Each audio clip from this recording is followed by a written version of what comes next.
आज आपण अगदी निराळ्या पद्धतीने डाळ बनवणार आहोत। त्याच्यासाठी मी एक छोटी वाटी तुरीची डाळ घेतलेली आहे। त्याच्यामध्ये थोडीशी हळद आणि लाल मिरची पावडर आणि थोडंसं मीठ घातलं आहे। आता ह्याला आपण 3 शिट्ट्या काढून घेऊया। आपली डाळ अगदी छान मऊ शिजलेली आहे।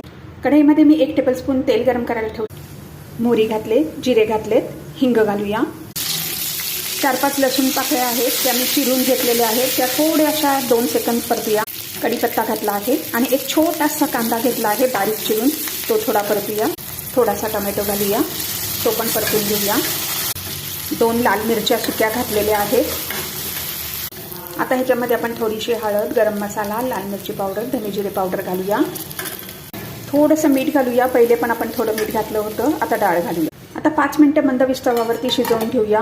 थोडीशी कोथिंबीर घातलेली आहे आणि हे स्वादिष्ट बनवण्यासाठी आपण थोडंसं चिंचेचा कोळ घालणार आहोत। आता आपण हे सर्व करूया।